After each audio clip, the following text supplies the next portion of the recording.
We're in this? How do we sound, little guy? We're good. Yeah. Ladies and gentlemen, I'm here with the IPF king. Yeah. The unicorn of powerlifting, we'll call you. Yeah. Because you come and you go. I'm in the shadows. Everybody wants to know where the fuck you are, but we don't know. I'm on Tom Mike's channel. That's all that matters. He's here now, ladies and gentlemen. Johnny Candido, buddy. Yeah. I haven't seen you in like 2 years. Yeah, I've been just chilling in Texas, just in my little corner here at probably, is this gonna be after? Yeah, light it up. You've seen the Iron Den gym, where this little warehouse where I'm huddled in, and just trying to lift some weights. Yeah, trying man. to be decent. You had a little back tweak. I think Yeah. that's the last kind of updates you sent us on the interwebs. Yeah, and that's, how's that going? Yeah, now it's going definitely a lot better, but yeah, like what I was telling Mike earlier is that the biggest thing is to make sure that it's not constantly reoccurring, because this last one, it didn't feel that significant, but it's just getting to a point where if I get injured a little too frequently, yeah, I just turned 25. Yeah. The goal is more of like a 2-year plan than it is how many followers can I get in 6 months plan. Yeah. But now that I'm feeling better, I definitely feel like I can ease into it and actually have something interesting going on. Yeah. Is that kind of why the content stopped a little bit? You were just banged up, not happy because deadlift's hurting. It's not fun to film yourself sitting on your couch when you can't crush weights. Yeah, it's one of those things where it kind of had like two halves to it, because I'm not gonna lie, like the first half actually was going well when I stopped making videos, whereas the opposite reason, where I was taking it more seriously, I was trying to get like top 2 at nationals. Yeah. Realistically, Taylor Atwood would have for sure beat me either way. Like he crushed it. But I lifted 585 for 8, 635 for 4, doing these real big PRs at 166. So it was almost the opposite effect, where I was trying not to make videos affect my performance. Trying not to perform for YouTube and just focus on nationals, then have nationals be a comeback. Then get hurt right before nationals. Yeah, that's what people don't understand, is like, to be a very top athlete, to be a top YouTuber, to be a top business owner, to be a top dad, boyfriend, son, whatever it may be, like you can only handle so many of those. And like people are like, Mike, why don't you compete? Well, like, I like competing, but I like powerlifting training. I don't like powerlifting competing, just not my style. I'd rather build content and feature people like you who are beasts and other beasts. But for you to take YouTube full time, but then also chase down literally the best in the world is fucking hard. Yeah, and that's the thing, like that's why I was like starting coaching online. Now my goal is to coach in person. Cool. And before I was just making YouTube videos and then like selling shirts. Yeah. So it's like also like about kind of staggering it to where, okay, now I'm getting ready to like do everything at once. Yeah. Whereas otherwise, like sometimes if you jump into everything, then you kind of don't do it either one of those to the highest quality possible. Yeah, you got to set something up, find a process till it's easy. Yeah. And then build another one. Yeah, and have some credibility. Like that's the thing, is like one thing I want to do is make like a really in-depth like playlist on sumo deadlift, and just have like it be like 9 videos or so on one playlist, and just have it all at the same time, like at one time. And the thing is, like if my best credibility is like something right before a nationals, but then not something that's like that easy to define and say like, okay, that's impressive, how did he do that? Yeah. Like sometimes that thought process, I kind of want to be there. And you're a competitive guy, you want to kind of set your own standard. Yeah, but realistically, like I also accept that there's definitely some degree of a flaw for me, where I'm like a little bit too much of a perfectionist sometimes. Because like I've noticed what amazes me is like I'll check comments sometimes, and it'll just be like, oh, we don't care, just make like a video. Yeah, dude. People, I appreciate that a lot. Coming down here, I thought you were in Dallas. That's why I didn't contact you till later. And then I was like, well, let's give it a shot. Let's see if he's in close to where I am.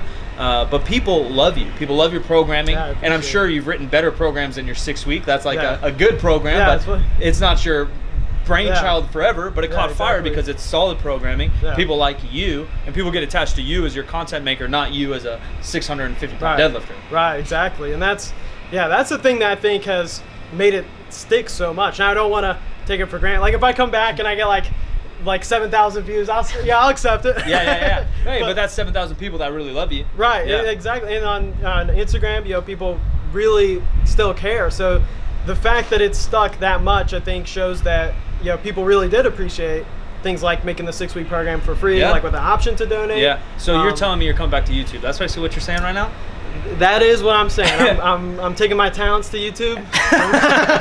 Fuck you, LeBron. But watch it be like 6 months after this video, just no video.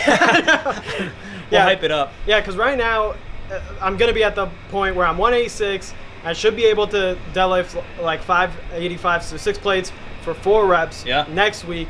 And so far the pain has been decreasing during that. That's perfect then. Yeah, there's been other times where the pain is just plateauing, and then the weight, like I can push it, but I know it's just not a positive effect. And that I don't want to come back, force maybe a low to mid 600 pull, then not know where I'm going to go from there. Be out for 6 weeks or another 6 months. Right, and even if not hurt, sometimes it's like what I experienced is that I've done sets where for double pause, I did 545 for 5. I posted on my on my Can Do Training Facebook page.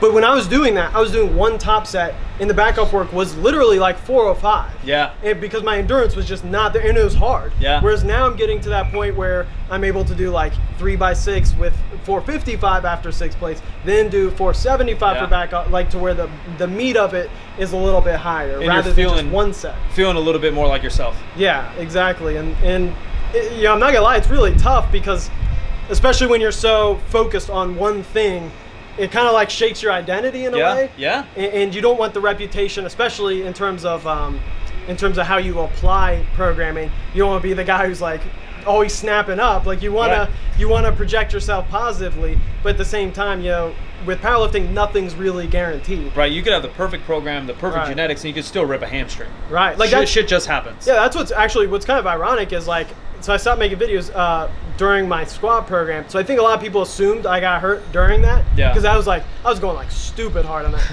But I never got hurt like at all doing that. And like going really, really hard, but I was 174, 175, something like that. Yeah, we talked about that before we filmed this. Getting a little bit lighter and still pushing the volume or trying to make gains is hard. Yeah, and I wasn't even pushing the volume nearly as much. So it's funny that it's like sometimes it's just dropping weight, maybe sweating a lot, then getting tight. Like all it takes is like 1 set to really start to get tight. I think there's a body weight that's obviously optimal, and it's going to be for everybody different, but that you're your strongest. And I jokingly called it the Bryce Lewis effect, where Bryce was smashing weights, but he was trying to be a 198, and he was strong.